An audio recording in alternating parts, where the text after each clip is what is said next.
Good morning. My name is Brad Korb.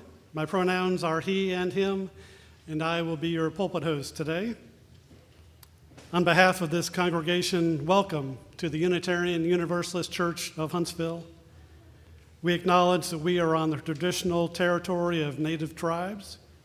Whether you have joined us online or you are here in our sanctuary, we are glad to have you with us in this sacred time we choose to be together. Our congregation is served by our minister, the Reverend Jamie Simon, who is available for pastoral care or to answer questions about Unitarian Universalism. She may be reached at minister@uuch.org. Today, I have the pleasure of introducing our guest speaker, the Reverend Dr. Robert Farrell, otherwise known as Robert. Robert is an ordained minister, psychologist, spiritual director, and the founder of Contemplative Interbeing, a new monastic community devoted to the wisdom and practices that support transformation and inspire loving action for a more just and connected world. Robert grew up in Chattanooga, served 20 years in the Air Force, and went on to teach at several colleges and universities. He completed seminary, spiritual direction training, and contemplative spirituality formation at the Center for Action and Contemplation. And Robert is a new member of our church, having joined us in April. Welcome, Robert. If you are a newcomer this morning, please sign our ghost book in the foyer to receive our weekly email newsletter.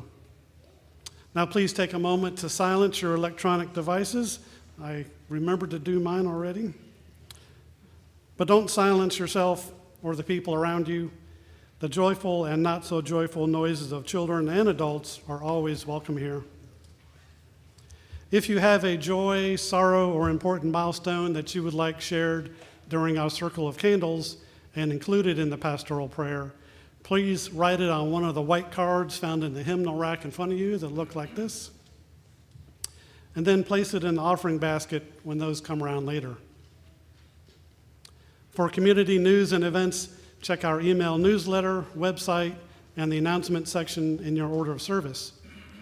This week, I want to highlight a couple of things that are not in the order of service. One is that this Saturday, the 20th, we will be partnering with the League of Women Voters for a Get Out the Vote canvassing session at 9 o'clock at the Calvary Hills Community Center. The purpose of this campaign will be to try to find out why some of the people who are not voting in Huntsville, what their impediments might be. So we're going to have those conversations with people starting this Saturday. If you're interested in that, please let me know. There will be more information in the newsletter.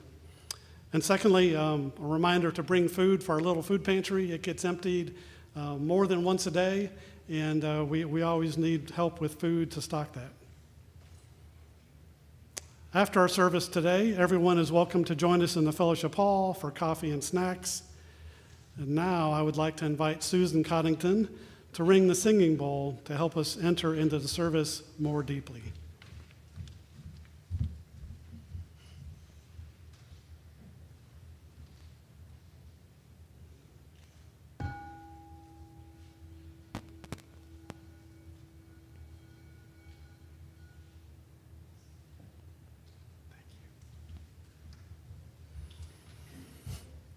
Having gathered in a shared quest for truth, meaning, and purpose, let us now light our chalice with these words adapted from Matthew Esco. Our interconnectedness calls us to care for others even when it is difficult or inconvenient. None of us is on an easy path, and we all need the support of each other in order to make it through our lives. May the light of this flame remind us that our paths all connect to each other in order for us to do what is called of us. Now, to help center yourself and quiet your mind, we will have our music for centering, followed by our thread song, number 1023.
our divisions. I reach out to you. Will you reach out to me? With all of our voices and all of our vision, friends, we could make such sweet harmonies, building bridges between our divisions. I reach out to you.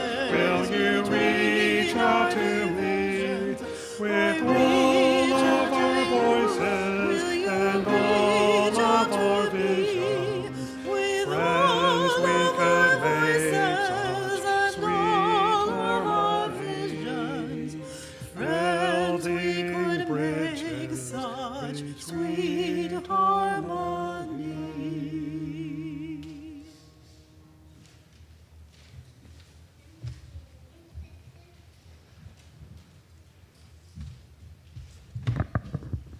Good morning, friends. My name is Robert Farrell, and it is my joy to join with you and to welcome you to the Unitarian Universalist Church. Friends, the Spirit speaks to us through the heart, because the heart is what flourishes us into life. The mind just tries to figure it out, but story and poetry helps us move from the mind to the heart and to connect with a state and condition of what is worthy and of value to us. That is what the word worship means. So I want to offer a short story and a poem to call your heart to worship. Looking into a flower, you can see that the flower is made of many elements that we can call non-flower elements. When you touch the flower, you touch the cloud. You cannot remove the cloud from the flower, because if you could remove the cloud from the flower would collapse right away. And you don't have to be a poet in order to see a cloud as floating in the flower. Can you see it? But you know very well that without the clouds, there would be no rain and no water for the flower to grow. So the cloud is part of the flower, and if you send the element cloud back to the sky, there will be no flower. Cloud is a non-flower element. And the sunshine, you can touch the sunshine here. If you send back the element sunshine, the flower will vanish. And sunshine is another non-flower element. And earth and gardener, you can continue. You will see a multitude of non-flower elements in the flower. In fact, a flower is only made with non-flower elements. It does not have a separate self. A flower cannot be by herself alone. This is what we call interbeing. A flower has to interbe with everything else that is a non-flower. The word interbe can reveal more of the reality than the word to be. You cannot be by yourself alone. You have to interbe with everything else. So the true nature of the flower is the nature of interbeing. A flower is empty of a separate self, but a flower is full of everything else. The whole cosmos can be seen, can be identified, can be touched in one flower. So you are the same as a flower. Let us move deeper into the heart with this poem by Swami Shantananda Sawarsti. When you hear the phrase, "I am that," feel free to say it out loud or to yourself. Before you begin to be what you are, you have to come out of what you are not. You are not those worn-out opinions, those turning thoughts. those changing opinions, that separate ego. Well then, what are you? You will find that when you have come out of what you are not, that the birds in the trees are singing to you, I am that. The water in the stream is bubbling to you, I am that. The sun and the moon are shining beacons to you, I am that. And you are in everything in the world, and everything in the world is in you. Let us join together now in our opening hymn, number 1008, When Our Heart is in a Holy Place. Please rise in body and spirit, and let us sing together.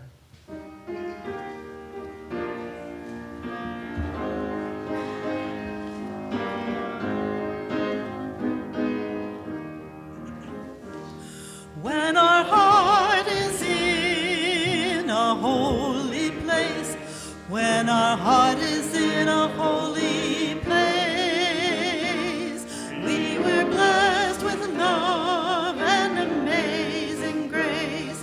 When our heart is in a holy place, when we trust the wisdom in each of us, every color, every creed and kind, when we see our faces in each other's eyes, then our heart is in a holy place. When our heart is in a holy place, when our heart is in a holy place, we are blessed with love and amazing grace.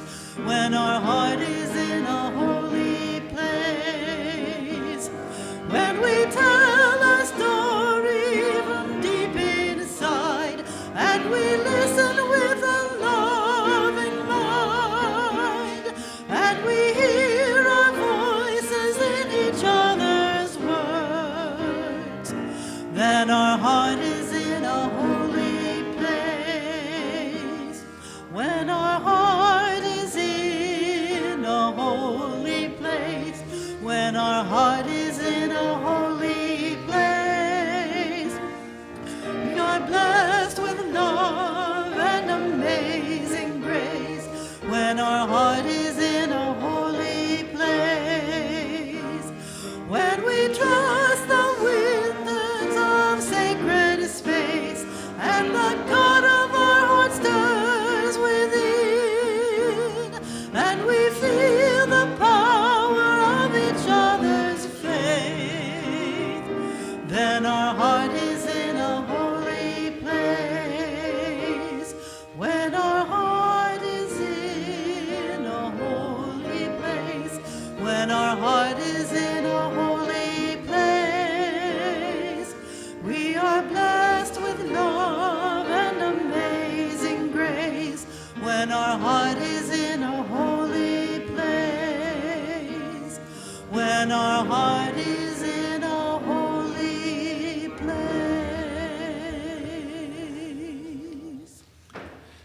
After our first hymn, it is our tradition to sing our doxology found on the laminated blue cards in the pew rack in front of you. After the doxology, we will turn toward the center aisle to face one another as we speak aloud our words of aspiration, also found on this blue card. Let us now sing our doxology.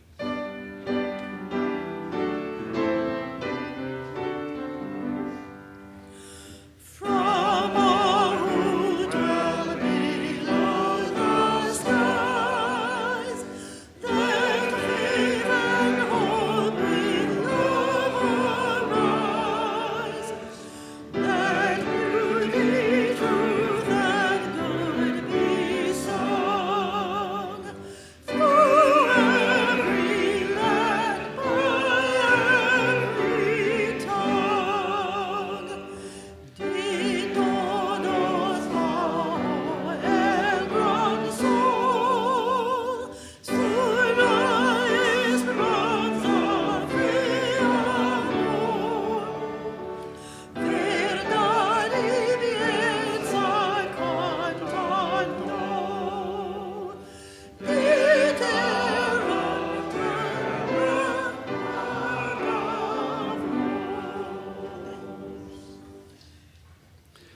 May love be the spirit of this church. May the quest for truth be its sacrament, and service be its prayer.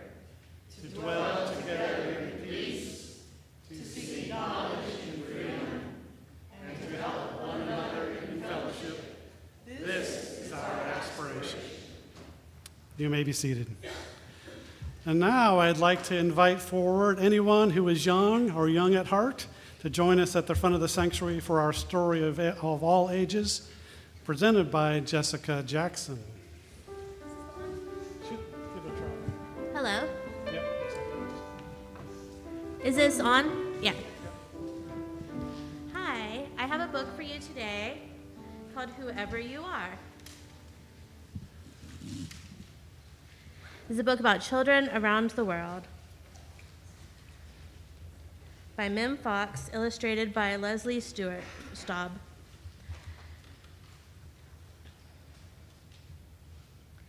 Little one, whoever you are, wherever you are, there are little ones just like you all over the world. Their skin may be different from yours, and their homes may be different from yours.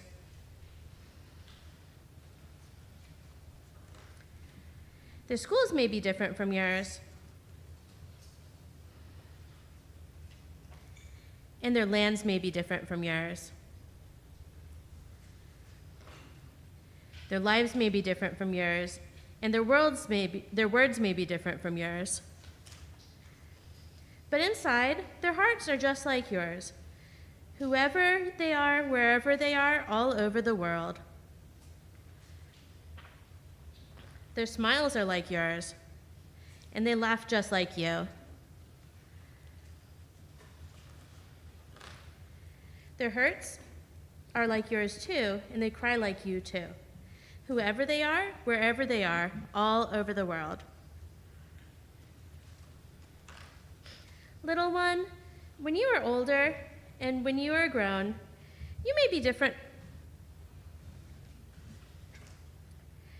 And they may be different too, wherever you are, wherever they are, in this big, wide world. But remember this. Joys are the same, and love is the same. Pain is the same, and blood is the same. Smiles are the same, and hearts are just the same, wherever they are, wherever you are, wherever we are, all over the world. Did anybody notice anything interesting in this story? Saoirse? Everyone was different and they had their own personality. Yes. Can you think of something that is the same with you as it is with some of the children in this book?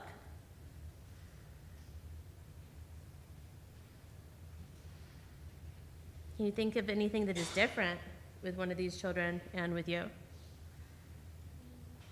Lorelai? One of the pictures has someone who is Japanese, that speaks Japanese. Maybe. Yes. Yeah, they speak different languages in there. Lucas? Skin. Yeah, people's skin are different colors all over the world. And can you think of anything that's the same with you as the children in the book? All right, well, let's sing our children out.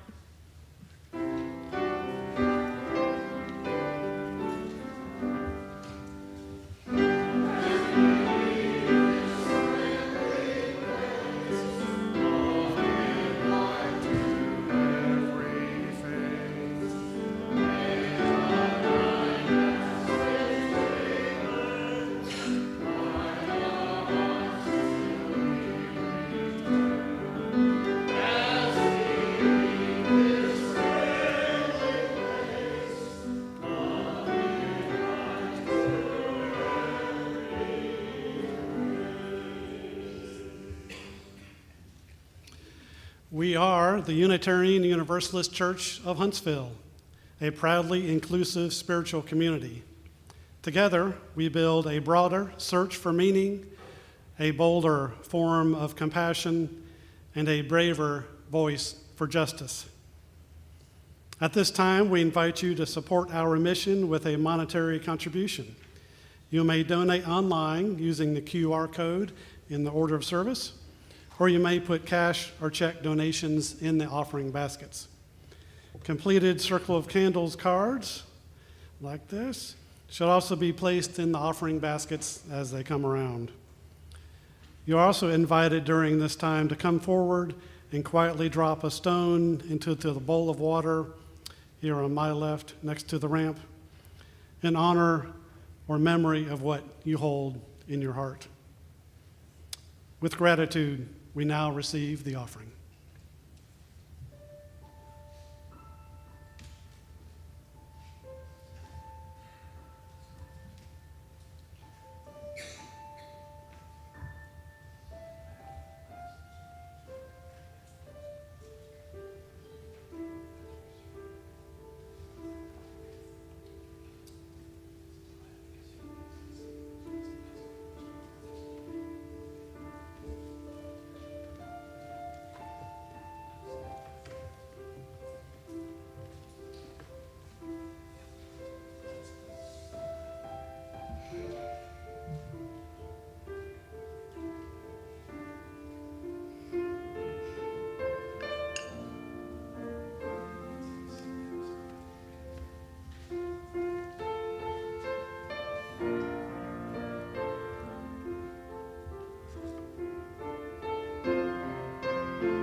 Spirit of life, source of mercy and belonging, gather us into this sacred moment of prayer and care. May we be tender with one another as we receive the joys griefs, hopes, and needs held within this community. We offer our prayers for those touched by suffering, violence, disaster, and loss in our nation and world. And we offer our prayers of gratitude for every sign of goodness, healing, courage, and love rising among us. And now we turn to the prayers of our community. We share our prayers with Tim Miller for Bob Weed, who had knee surgery and is having a tough time with recovery and healing. Let us wrap our heart and prayers around Bob Weed.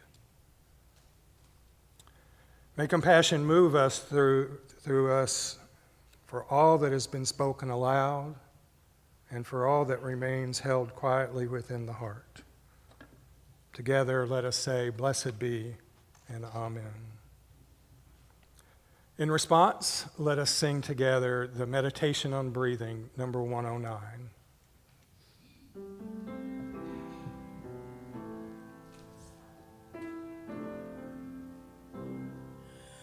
When I breathe in, I breathe in peace. When I breathe out, I breathe out love. When I breathe in, I breathe in peace. When I breathe out, I breathe out love. When I breathe in, I breathe in peace. When I breathe out, I breathe out love.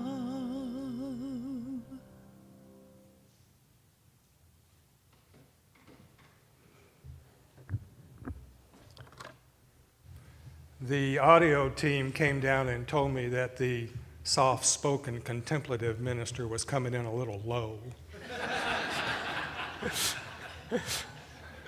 So we're going to double up on the microphones, and I'm going to be a little louder. This morning's adapted reading is a mosaic of voices from ancestors around the world. So allow these voices to come to you as invitation, each one a doorway into cherished belonging. From the Quran, we made you into peoples and tribes so that you may come to know one another. Jesus, in the Gospel of John, speaks of mutual indwelling in the most intimate of terms. Abide in me as I abide in you. The African philosophy of Ubuntu teaches that we are human only through the humanity of others. I am because we are. And from the Advaita Vedanta tradition of Hinduism comes the mystical words, Tat Vam Asi, thou art that. The recognition that the deepest self and the ground of all being are not two things, but one. And the Lakota people offer the prayer, Mitakuya Oyashin, all my relations. A blessing that every living being is held within a sacred web of kinship, cherished and belonging to the whole. From the Sikh tradition, there's the greeting, Waheguru Jika Kosa, Waheguru Jiki Fati, which proclaims that the beloved community belongs to divine oneness, and so does all that it teaches. Judaism carries the vision of Shekinah, the divine presence within all creation, interlinking every creature in holiness. And even within contemporary physics, quantum entanglement reveals that particles remain in instantaneous relationship across any distance. The deeper level of reality is always interrelated. And the contemporary voices like Valerie Kaur offers a tender recognition. You are a part of me I do not yet know. And Greg Boyle anchors it in the simplest terms imaginable. Nobody versus anybody. We belong to each other, no exceptions. These are traditions and discoveries separated by centuries, by continents, by language, yet they arrive again and again at the same shore, pointing toward the same cherished belonging. And this teaching of the millennia is gathered into a single word by the venerable Buddhist monk Thich Nhat Hanh, the word interbeing. And so the title of today's sermon is Interbeing, Cherished Belonging. That word interbeing, you first encountered it in the the story of the flower, or the flower of the story. And then it arrived at the end of that beautiful gathering of voices across all the world's traditions. So just stay with it for a moment. Don't try to analyze it. Just let it settle. Let it settle as the truth within you. What interbeing is saying underneath all the philosophy is something that's almost embarrassingly simple. Nothing exists alone. Not a flower, not a raindrop, not a grief, not a moment of joy, not you, not me. Everything that is because everything else is. Now, that sounds lovely in a worship service. But the question is, what does it do to us when we carry it back out the door? Because here is what interbeing is actually saying. That the self that you experience as private, as yours, it isn't. Not in the way we usually imagine. You are a living confluence of relationships, shaped by ancestors whose names you know and ancestors whose names have been lost, by languages you inherited, by bodies that carried you, by hands that fed you, by communities that wounded you, and communities that healed you. And even what feels most private, your grief, your longing, your particular way of being tender and afraid, has been touched by countless presences.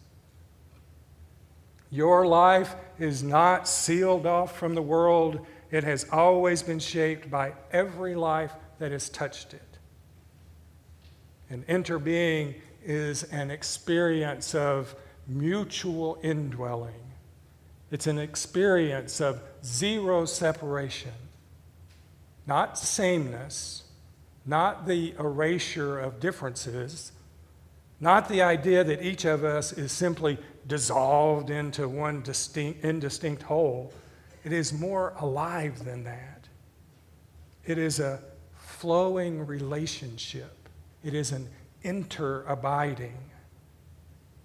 I am in the whole, and the whole is in me. You are in the whole, and the whole is in you. We are in one another. Now, this is not solitary self-sufficiency dressed in spiritual language. It is what we might consider the continuous movement of life through life.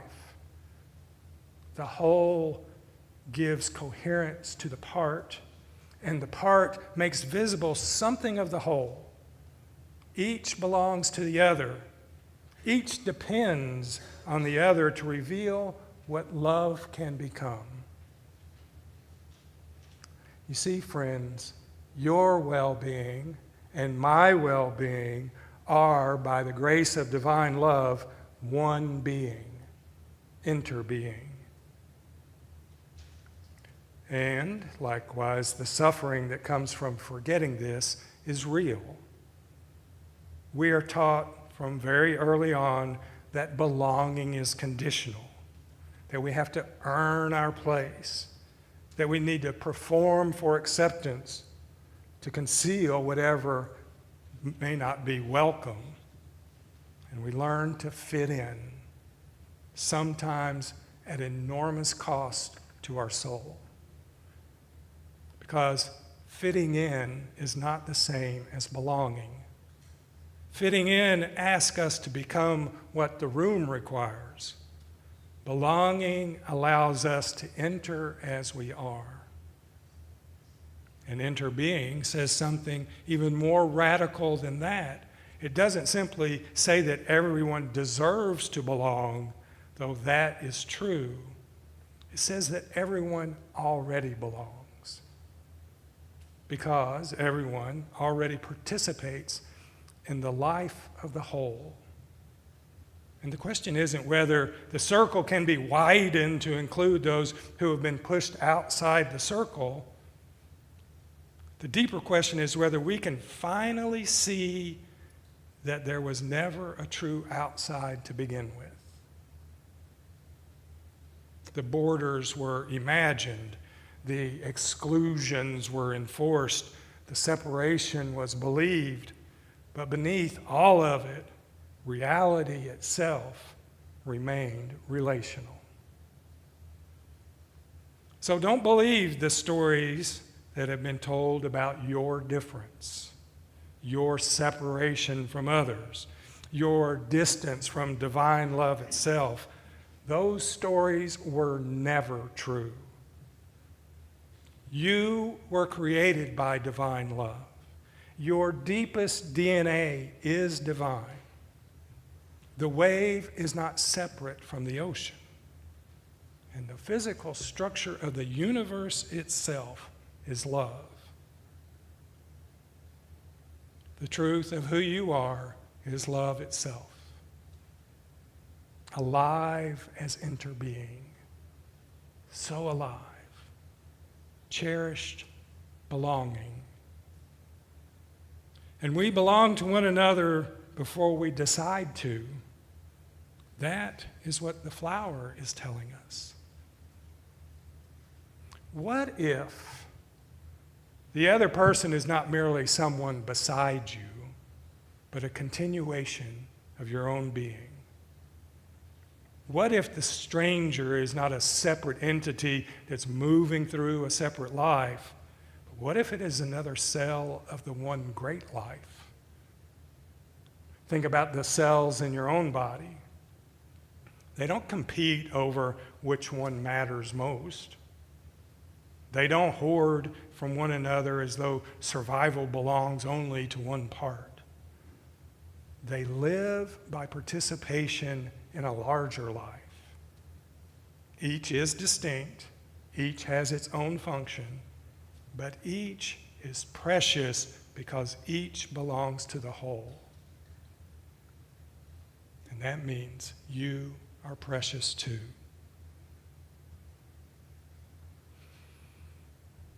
And if that is true of us, and interbeing is saying that it is, then indifference becomes a form of self-forgetting.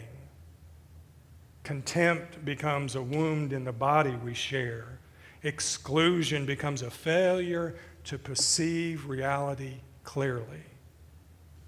So interbeing points to a spiritual life that's not withdrawn from the world, but deeply in touch with reality as life as it is. It teaches that we are not separate from one another. We're not separate from the earth. We're not even separate from the suffering and healing of the world. To practice interbeing is to touch life deeply and let that awareness become compassion in action in the present moment. Now, I mentioned Gregory Boyle earlier. He's a Jesuit priest. You may have heard of him. He is the founder of Homeboy Industries in LA, and he has spent his life living inside of that truth. You heard his words earlier. We belong to each other, no exceptions.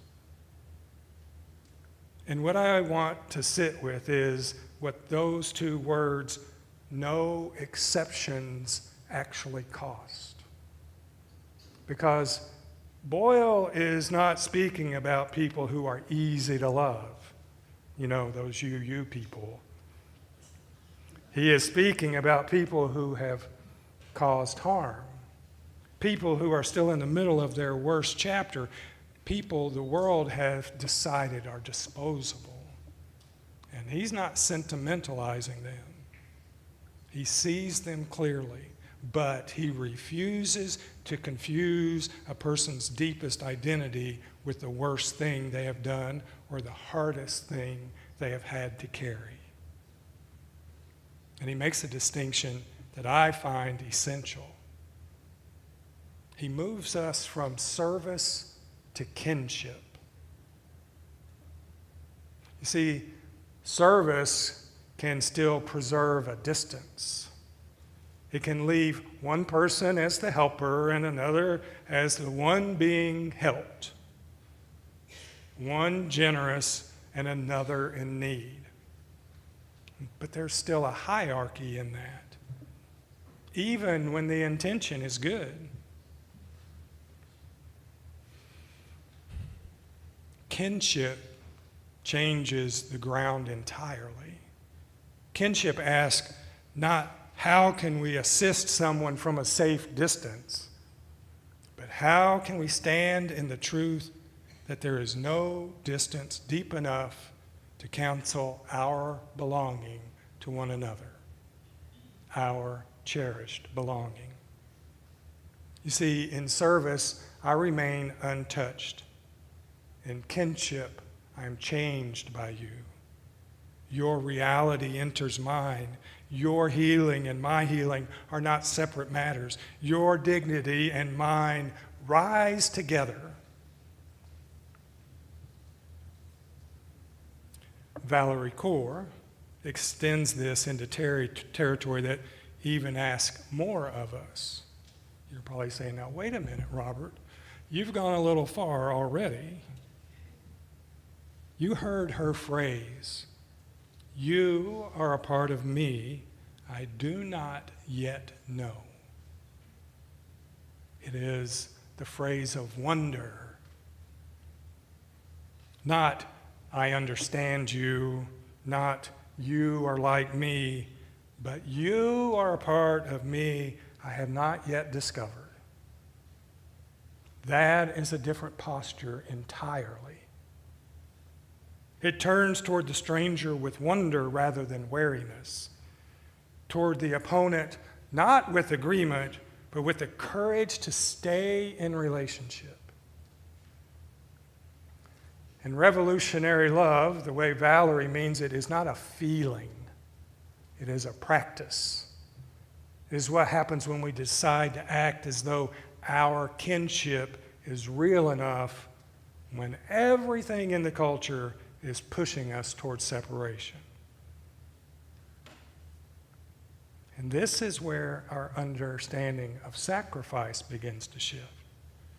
Because we usually think of ourselves as giving ourselves for another as a loss of self. But if interbeing is true, and I believe that it is, the self is already larger than we thought. The other is not outside the circle of my concern. The other is part of the life in which my own life is rooted. Because compassion is not the abandonment of the self. It is the expansion of the self into a truer form. And then there is what it means to flourish together, the theme this month. Because we don't flourish alone. We don't achieve alone. Or you can achieve alone. You can even accumulate alone. But flourishing, the fullness of life becoming possible, that happens in relationship. The health of any community cannot be measured only by how strong its center is. It has to be measured by the tenderness shown at its edges. So the question that interbeing puts to us, not abstractly but practically, is this: do the spaces that we inhabit help people remember their cherished belonging, or do they deepen their exile? Which brings me back to where we started. Ubuntu told us, I am because we are. But interbeing takes it one step further. And it's not just that I need you in order to be me. It is that my being and your being are not ultimately separable.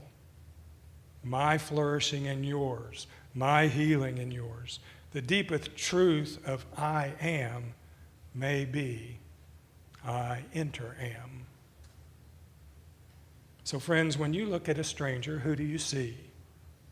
A separate life moving past your own?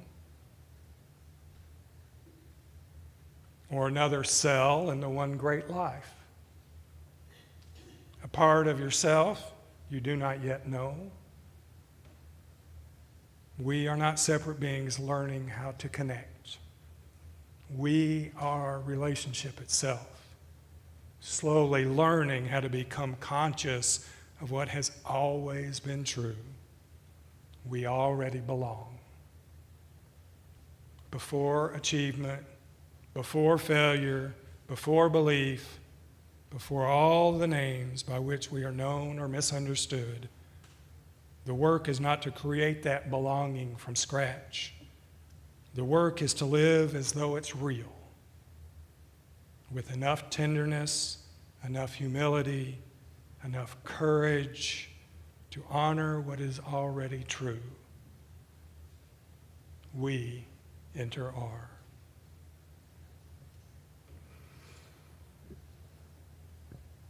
Our closing hymn this morning is hymn number 131, Live, Love Will Guide Us. Please rise in body or spirit and let us sing together.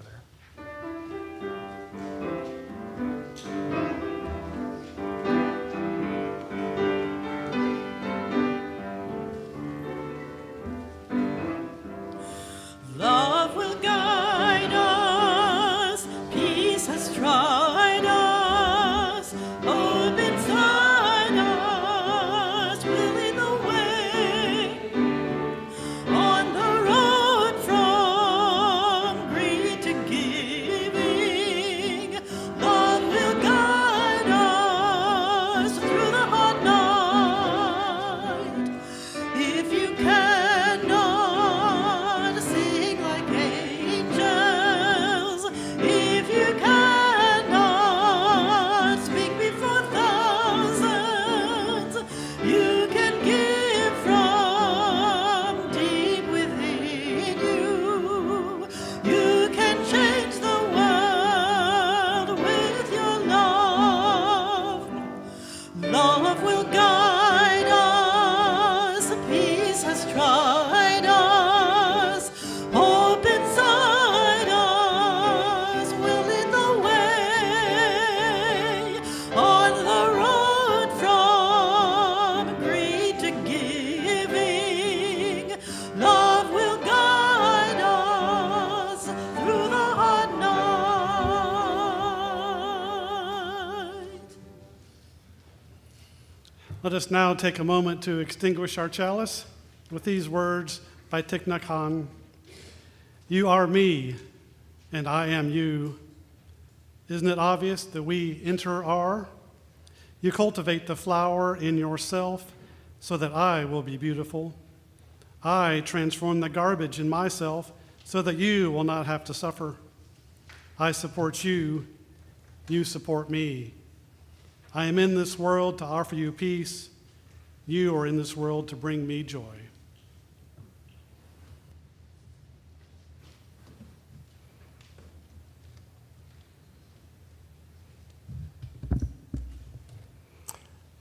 Thank you all so much for inviting me and letting me interbe with this community.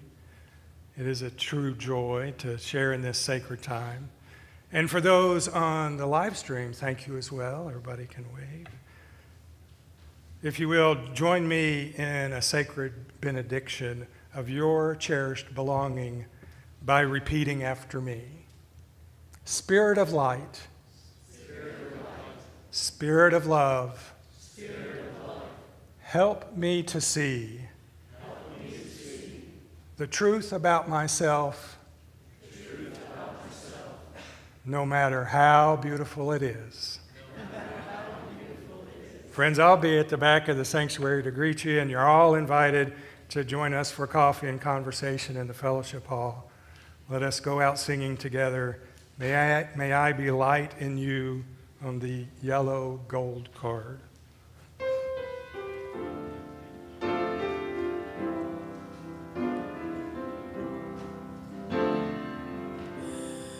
May I be light in you. May I be light in me. Into our hearts, into our souls, let love abide.